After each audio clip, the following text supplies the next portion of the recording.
మరోవైపు ప్రపంచ షేర్ మార్కెట్స్లో యుద్ధ మేఘాలు కమ్ముకున్నాయి. ఇరాన్పై అమెరికా ఇజ్రాయెల్ జరిపిన సంయుక్త దాడులతో గ్లోబల్ ఎకానమీ ఒక్కసారిగా ఉలిక్కిపడింది. అటు ఆయిల్ మార్కెట్లు, ఇటు సరఫరా చైన్ వ్యవస్థలు అస్తవ్యస్తమయ్యే సూచనలు కనిపిస్తున్నాయి. ఇప్పటికే ముడి చమురు ధరల ఆకాశాన్ని తాకితే ఈరోజు స్టాక్ మార్కెట్లు భారీ పతనాన్ని చవిచూస్తాయా అన్న ఆందోళన ఇన్వెస్టర్స్లో నెలకొంది. దీనిపై ఒక స్పెషల్ స్టోరీ చూద్దాం. మధ్యప్రాచ్యంలో ముదిరిన యుద్ధ జ్వాలలు ఇప్పుడు ప్రపంచ ఆర్థిక రంగాన్ని తాకాయి.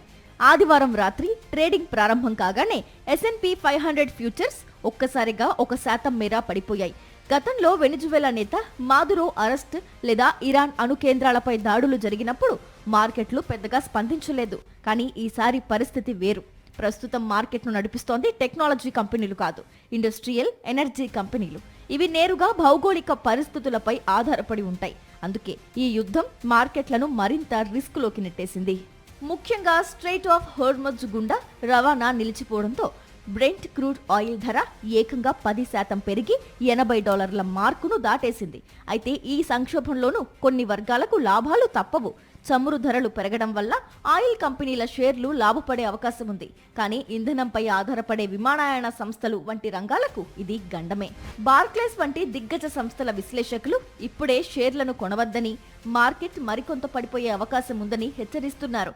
ప్రస్తుతానికి ఇన్వెస్టర్లు వేచి చూసే ధోరణిలో ఉన్నారు. ఇది కేవలం కొన్ని వారాల పాటు కొనసాగే స్వల్పకాలిక కుదుపు మాత్రమేనని కొందరు భావిస్తుంటే, మరికొందరు మాత్రం దీర్ఘకాలిక అనిశ్చితికి దారితీస్తుందని భయపడుతున్నారు.